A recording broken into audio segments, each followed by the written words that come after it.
사도행전이요.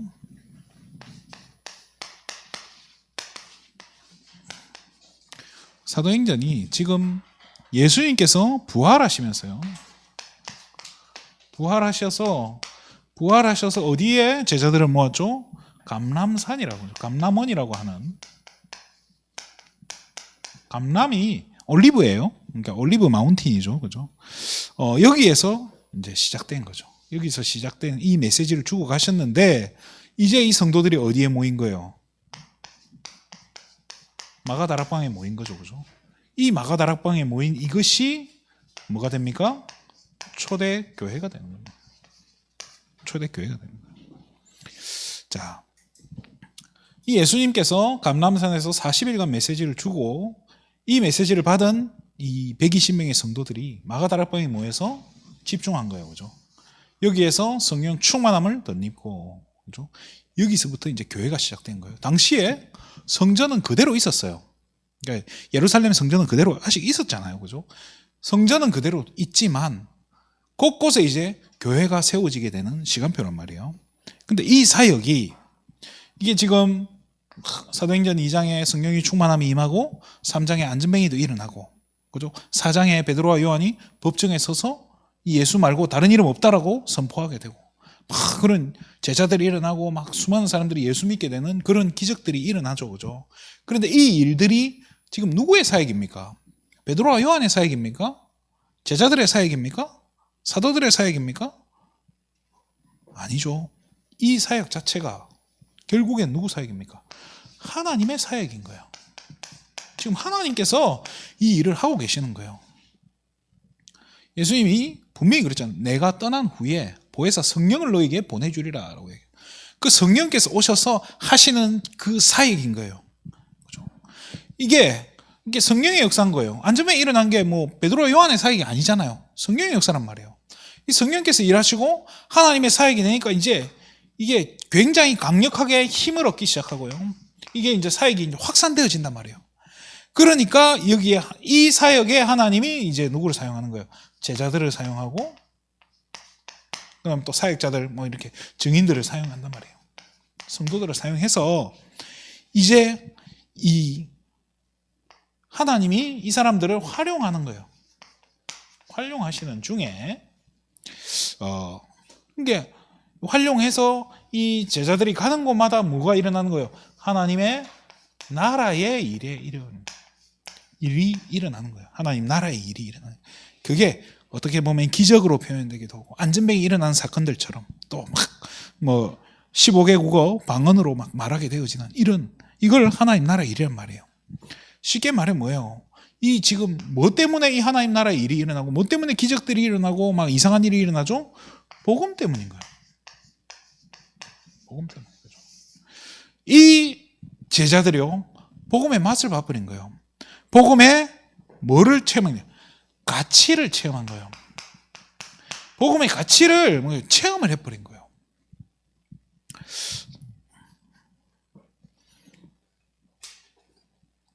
친정 식구 중에 그 삼성전기에서 일하는 분이 있어요. 삼성전기에서 일을 하는데 이분이 그런 이야기를 하더라고요. 자기가 삼성전기에 이번에 사장이 바뀌었는데 자기가 이렇게 이 사장이 하는 이렇게 정책이라든지 사장이 이렇게 하는 이 모든 게 자기가 생각했을 때 맞다고 생각이 들었대요. 그래서 이 사장이 마음에 든 거야. 자기가 봤을 때 사장 하는 행동이.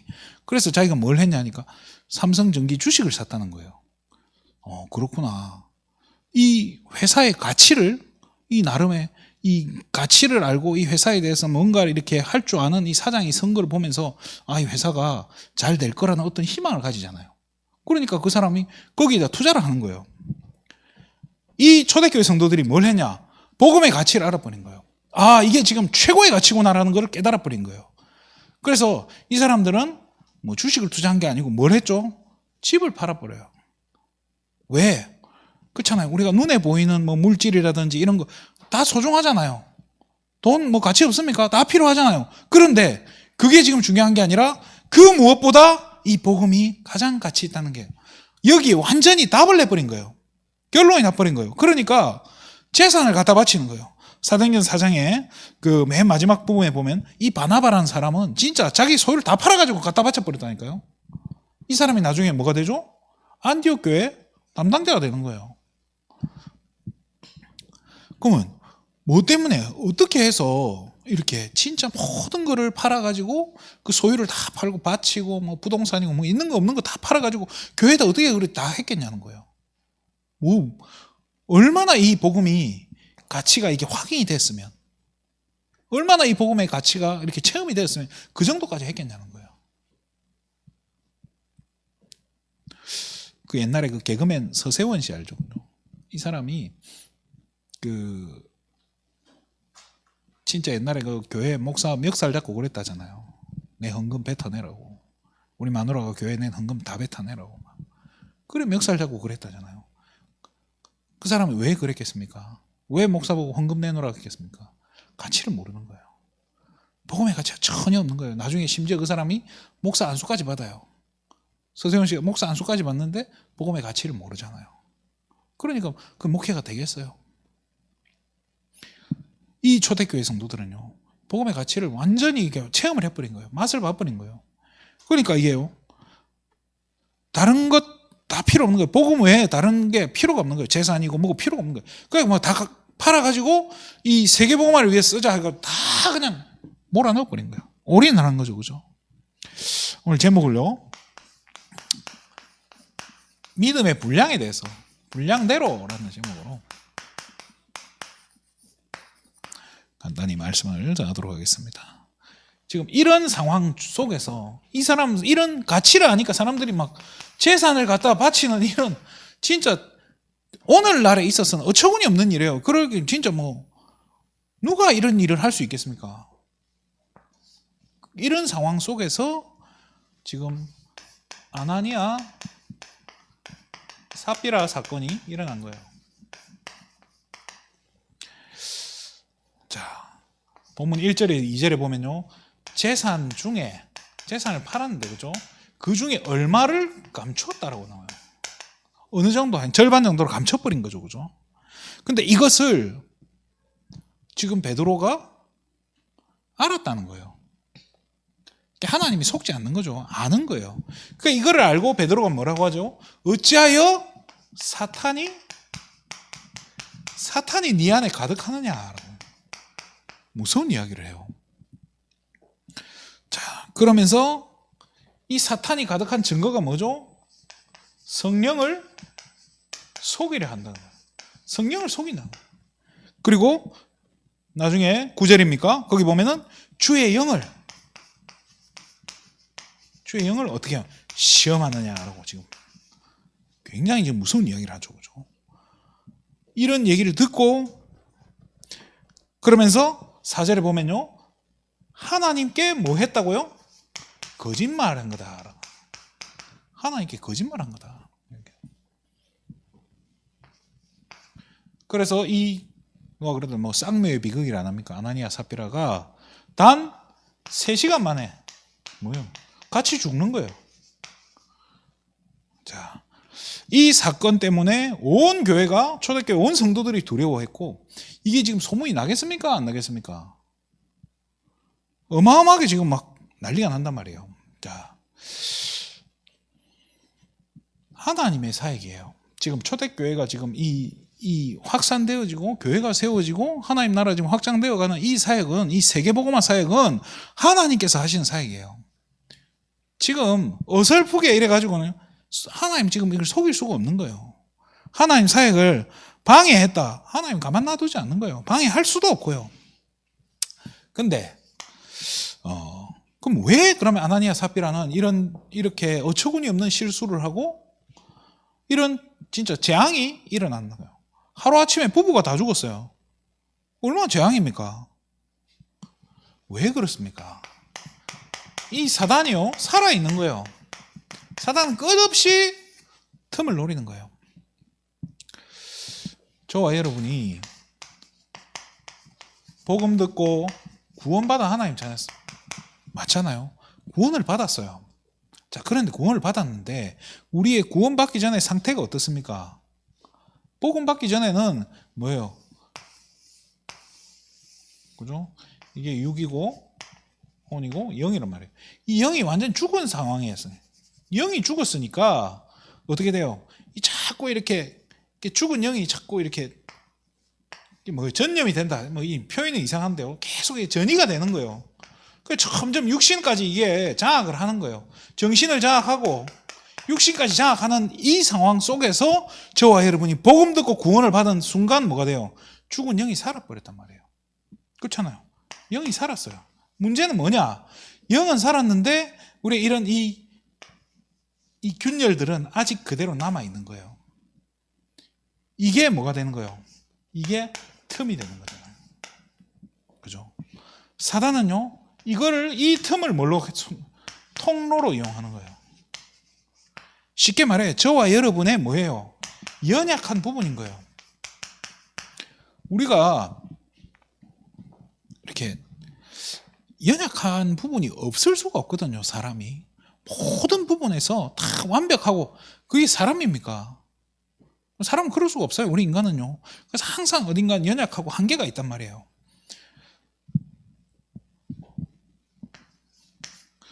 교회에 있는 이렇게 대표적인 이 통로가 뭐겠습니까? 물질에 대한 통로. 그러면서 또 명예에 대한, 또 성공에 대한. 진짜 남자분들 그런 얘기 많이 하잖아요. 성공하면 내가 헌금도 많이 하겠다고. 성공할 수 있을까요? 성공하고 나면 헌금 많이 하겠다 하는 분들 치고 성공한 분 내가 못 본 것 같아요. 그리고 성공했다 해도 그분이 과연 헌금을 많이 하시더냐? 그럼 못 봤다니까요. 자, 이런 것들이요, 진짜 이렇게 사단의 통로가 된다니까요. 사단이요, 우리가 뭐에 연약한지 안다니까요. 저희 집이 막 어릴 적에 하도 가난하고 이래가지고 여동생이 소원이 뭐였냐? 나는 꿈이 슈퍼마켓 주인이 되는 거라는 거예요. 왜요? 맛있는 거 마음대로 먹을 수 있으니까요. 그러니까요. 돈이 되면 뭐든지 할 수 있는 거예요. 돈이 되니까 돈 앞에 뭐든지 할 수 있는 거예요. 지금 세상이 그렇잖아요. 그런데 이 아나니아 삽비라에게 이 마음이 들어가 버린 거예요. 지금 내가 헌금 얼마 하면, 그렇잖아요. 내가 헌금하면 이 지금 교회에서는 사람들이 나에게 박수 쳐주겠지. 교회가 나를 인정해 주겠지. 사도들이 나를 인정해 주겠지. 우리 가정을 대표 중직자로 막 이렇게 해주겠지. 그런 마음을 누가 가져다 준 거예요? 사단이 가져다 준 거예요. 그런데 이거를 지금 뭐라고 하는 거예요? 하나님을 시험한다라고 해요. 베드로는요, 하나님을 시험하냐라고 이야기해요. 하나님을 시험한다. 이게 뭡니까? 마태복음 4장에 나오는 마귀의 속성이에요. 마귀가 어떻게 해요? 예수님 시험했어요. 하나님을 시험하는 게 사단의 속성이라니까요. 그래서 왜 그러면 아나니아 삽비라가 재산을 감췄겠습니까? 뭐 때문에 감췄겠어요? 그건 하나님의 능력에 대한, 깊이 말하면 의심이에요. 거기다가 의심이 아니고 사실은 뭐예요? 불신인 거예요. 안 믿는 거예요, 하나님 능력을. 그 하나님 능력 뭐 이런 건 중요한 게 아니고 지금 내가 이 관심 받으면 되는 거예요. 내가 지금 관심 받고 싶고 내가 인정받고 싶고 칭찬받고 싶은 그 마음 때문에 이런 진짜 막 말도 안 되는, 뭐예요? 이게 죄 아닙니까? 성령을 속이고 주의 영을 시험하고 하나님 앞에 거짓말하는, 이게 죄 아닙니까? 그렇잖아요. 헌금하는 게 지금 중요한 게 아니라니까요.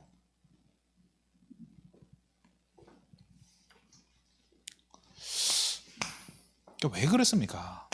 참 인본주의 쓰지 말라는 거예요. 왜 성경이 이런 사건을, 지금 초대교회가 일어나고 막 확산되어지고 이 복음운동이 일어나는 아주 지금 좋은 멋있는 상황 속에서 이런 사건이 벌어지냐는 말이에요. 사단은 끊임없이 교회를 공격하는 거예요. 사단은 끝없이 틈을 공격한다니까요. 가만 안 놔둬요. 우리가 적당히 신앙생활하고 적당히 잘 되고 절대 안 놔둔다니까요. 타협하는 걸 봐주지 않아요. 그래서 계속 우리는 인본주의와 싸워야 돼요. 우리도 모르게요. 이게 체질이 타협하는 게 체질이에요. 적당히 하는 게 체질이라니까요. 그래서 뭘 받아야 하죠? 그래서 필요한 게 성령의 충만합니다. 그거를 지속할 수 있어야 되는 거예요. 공급받아야 되는 거예요. 끊임없이 예수 그리스도가 저와 여러분의 삶의 뭐든 주인이 되어야 된다. 우리의 삶 가운데 또 업 가운데 그죠? 우리 가정에서 그리스도가 주인이 안 되면 그게 뭐가 돼요? 이 주인이 안 되는 순간부터 뭐가 되는 거예요? 그때부터 사단이 튼튼하니까요. 이 균열을 뭘로 때우겠습니까? 성령 충만 아니면 이게 안 되는 거예요. 내가 내 노력으로 이거를 치유해본다. 불가능하다니까요. 그러면서요, 이 아나니아 삽비라처럼, 이 아나니아 삽비라는 이 바나바가 헌금한 거 이거 보고 나도 저렇게 칭찬받고 싶은 그 마음 아닙니까? 그죠? 나도 인정받고 싶고, 나도 박수 한번 받아보자. 나도 뭐 이번에 뭐 대표 중직자 역할 뭐 그런 거 한번 해보자. 그 마음 아니었겠습니까? 그게 뭐예요? 올바른 신앙입니까? 남 따라가는 신앙이라니까요. 하나님 앞에 아닌 남 따라가는 거예요. 그래서 신앙생활은 절대 남 따라가는 게 아니에요. 하나님이 나에게 주신, 그죠?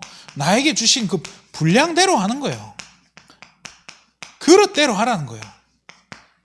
내 그릇 주신 대로. 뭐, 그래, 무리를 하고, 그렇잖아요. 멋있어 보이는 게 그렇게 중요합니까? 박수 한번 받는 게 그렇게 중요합니까? 필요 없다니까요.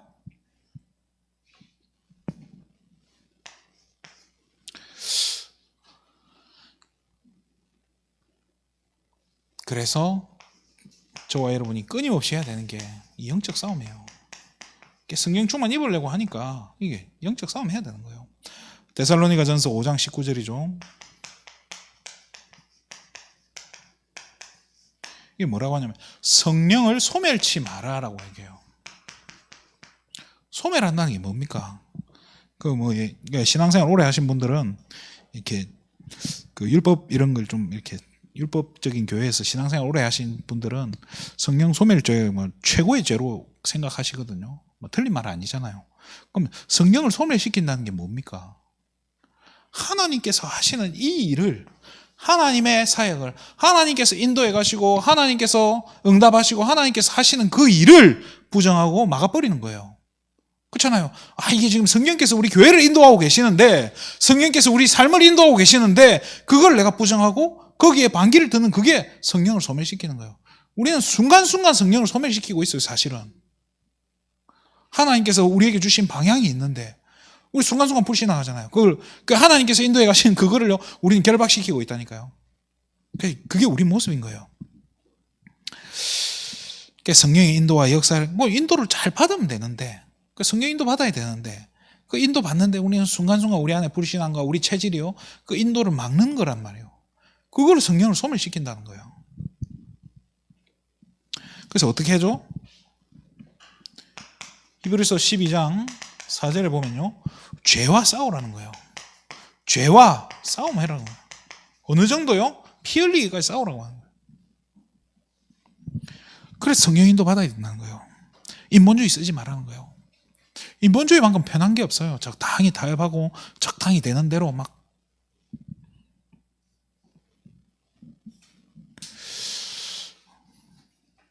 이게 지금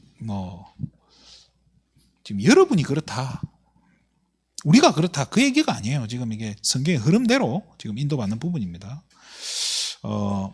말씀 마치겠습니다. 우리 결론적으로 봐야 될게요. 오늘 제목이 뭡니까? 분량이라고 했잖아요. 분량대로. 참, 이 말을 다르게 표현하면 뭡니까? 은혜대로라는 거예요. 하나님께서 우리 마음에 은혜 주시는 대로. 여러분 헌금을 하는데 하나님이 여러분 진짜 돈이 필요해서 헌금을 받습니까?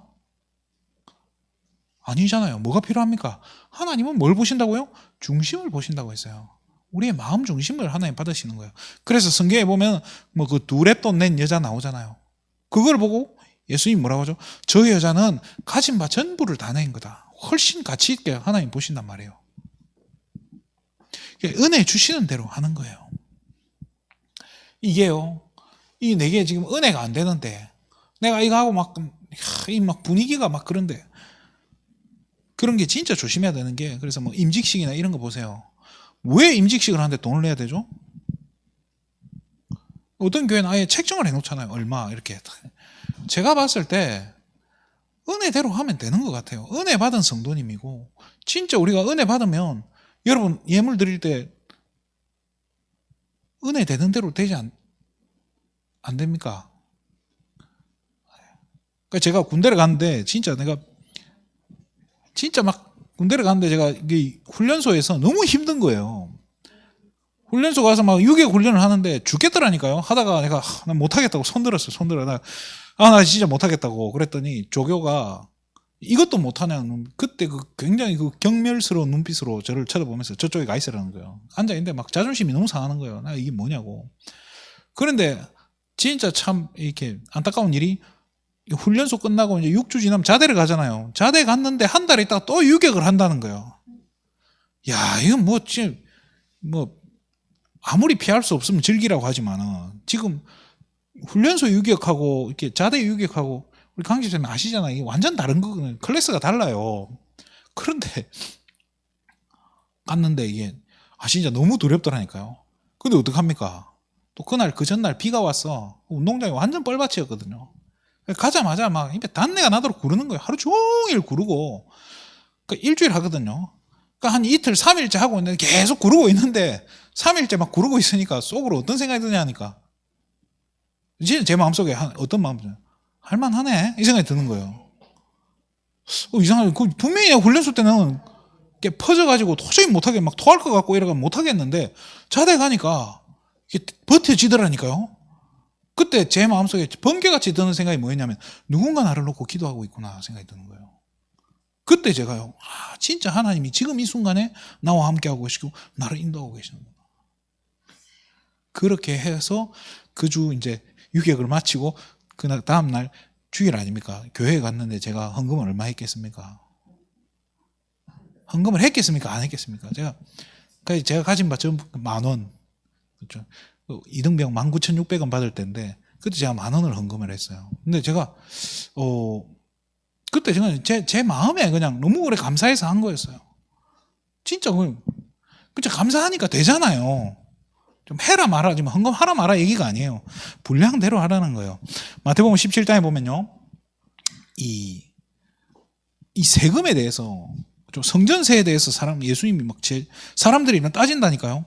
니네 스승은 왜 세금 안 내냐 이러는 거예요. 그 예수님이, 그러니까 베드로가 그거 내실 거라고 하고 들어가서 예수님한테 물어봐요. 예수님이 사람들이 세금 내는 거 물어보는데요. 야, 지금 여기가 지금 이 누구 거냐고. 아버지 거 아니냐. 그 아들은 그럼 세금 내냐 안 내냐. 안 내도 되죠. 그거 내가 내야 되겠냐. 그러면서 예수님이 뭐라고 하시냐면요, 그럼에도 불구하고 저들이 혹시라도 실족할 수 있기 때문에, 실망할 수 있다는 거예요. 시험 들 수 있다는 거예요. 우리 그런 모습들 보고. 예수님, 저 세금도 안 낸다 이러고 시험 들면 안 되지 않냐 해서 예수님이 뭐라고 하냐면, 낚시해가지고 물고기 한 마리 잡아서 배 갈라라. 그 안에 돈 들어있을 거다 하고는. 그래서 그걸로 세금 내라고 하죠. 그죠? 진짜 은혜 주시는데 하나님이 우리에게 그 주시는 그 마음대로 하는 거예요. 이것대로 헌금 얘기가 아니라 뭐예요? 헌신도 마찬가지예요. 봉사도 마찬가지인 거예요. 교회에서 하는 일도 마찬가지예요. 이게 내게 은혜가 안 되는데 억지로 일을 하면 죽는 거예요, 사실은. 교회 봉사 막 헌신 막 예배 참석하는 것조차도요, 막 억지로 시켜가지고 특히 우리 자녀들 막 안 오면 막 용돈 줄여버리고 막 이런 식으로 막 협박 비슷하게 해가지고 이러고, 그렇게 되면 자녀들이 교회에 대한 어떤 인식이 남겠어요? 안 되잖아요. 그러면서요, 뭘 하냐? 여러분, 진짜 하나님에 대한 의심이요, 정말 하면 안 돼요. 이게 불신이라 하잖아요. 여러분의 지금 하고 있는 일이, 여러분이 지금 서 있는 이곳이, 여러분이 하는 이 일들과 만남 이런 것들이요, 하나님의 계획 속에서요, 그 가운데 있는 거고 하나님의 인도 속에 있는 게 맞다면, 여기에 대한 확신이 있다면요, 의심하면 안 돼요. 우리 세상 사람들도 그러잖아요. 못 먹어도 뭐 해라고요? 한번 해본 고소도 안 합니까? 못 먹어도 뭐라고요? 고 아니면 고. 불신자들도 그러는데 하나님 자녀가요, 의심하고 이러면 안 된다니까요. 뭐 하면 안 됩니까? 계산 제발 하지 마세요. 계산하면 안 돼요. 계산기 두드리면 안 된다니까요. 하나님 그건 모르겠습니까? 신앙생활도 우리가요, 계산기 두드린다니까요. 적당히 타협하고요. 그러지 마시기 바랍니다. 진짜 하나님의 능력이고 하나님의 말씀이 맞다면, 여러분 진짜 그 사실을 믿는다면은 의심하지 마시고 뭐 해라고요? 확신 가지라는 거예요. 의심하는 자는 뭐예요? 이렇게 바람에 일렁이는 파도 같은 거라고요. 자꾸 뭐 왔다 갔다 들어갔다, 그렇게 의심해가지고는 두 마음을 품는 자라고 얘기해요. 하나님 응답받을 줄 생각하지 말아라고 이야기해요. 의심하지 말라는 거예요. 확신 가지고. 여러분, 하나님이 우리를 이 자리에 보내신 거, 하나님께서 저를 이 교회로 보내신 거, 하나님께서 여러분을 이 교회에 지금 남겨두신 것, 특별히 우리 후대들을 이 자리에 보내주신 것, 이게 누구 계획 속에 있는 겁니까? 여러분이 그 자리에서 지금 직장생활 하고 있는 게 누구 계획입니까? 하나님 계획 맞지 않습니까? 그러면 의심하지 마세요. 확신 가지고 가는 거예요. 확신 가지고. 확신 가지고 우리는 뭐 하면 되냐? 지금 교회가 쪼개지고 세상이 지금 분열되고 있는 시대에 뭐 해야 되면 하나 되는 거예요. 원네스 되는 거예요. 하나 되어 가라는 거예요. 같은 말씀으로 하나 되는 거예요. 같은 언약으로 하나 딱 되는 거예요. 같은 그 세계복음화 비전 가지고 하나 되는 거예요. 누가 하십니까? 결국엔 이 사역은 누구 거라고요? 하나님의 사역이에요. 하나님의 사역. 그 가운데 누가 있습니까? 여기에 여러분이 있다는 사실은. 하나님의 사역 가운데 있는 나. 하나님의 사역 그 가운데 있는 우리 교회. 여기에 대한 확신 가지시기를. 그래서 그러면 하나님의 계획 속에, 하나님의 인도 속에, 하나님이 하시는 그 일 속에 내가 있기 때문에요, 사실은 두려워할 필요가 없는 거예요. 걱정할 필요 없는 거예요. 계산할 필요도 없고 타협할 필요도 없고 그냥 가는 거예요. 믿고 가는 거예요. 그렇죠? 세상을 이기는 승리는 이것이니 우리의 뭐라고요? 믿음이니라. 그래서 믿음으로 확신 가지고, 또 억지 믿음이 아니고요, 남의 믿음 말고요, 진짜 하나님이 내게 작은 믿음 주시면 그 작은 믿음대로 하시면 되는 거예요. 그 작은 믿음 분량대로. 믿음이 큰 사람은 믿음 크게 하면 되고, 큰데도 믿음도 없는데 믿음 있는 척 거짓말할 필요 없다니까요. 진실하게. 그러면서 확신 가지고 하나님께서 하고 계시는 이 거대한 사역 가운데 내 인생이 지금 담겨 있다는 확신 가지고 승리하시기를 주님의 이름으로 축원드립니다. 기도하겠습니다. 하나님 참으로 감사를 드립니다. 우리가 이 자리에 있는 이유, 또 우리가 정말로 우리가 이 일을 하고 있는 이유에 대한 정확한 확신 가지고 의심하거나 계산하지 않고 정말로 하나님을 신뢰하면서 하나님께 맡기고 확신 가지고 하루하루 승리하는 우리 세계비전 가족 될 수 있도록 올 시간도 성령으로 충만케 덧입혀 주시옵소서. 우리 안에 숨은 계산들, 정말로 우리 인본주의들, 틀린 동기들 다 내려놓고 정말로 같은 말씀 붙잡고 같은 언약 붙잡고 같은 세계복음화 비전 붙잡고 원네스 되어지는 우리 세계비전 교회 될 수 있도록 축복하여 주시옵소서. 하나 되지 못하게, 정말로 원네스 하지 못하게, 정말로 인본주의 쓰게 만드는 모든 흑암주의 세력이 이 시간 권세 있는 예수 이름 앞에 완전히 결박을 받고 떠나갈지어다. 모든 영광을 하나님께 돌립니다. 그리스도 대신 예수님의 이름으로 기도드립니다. 아멘.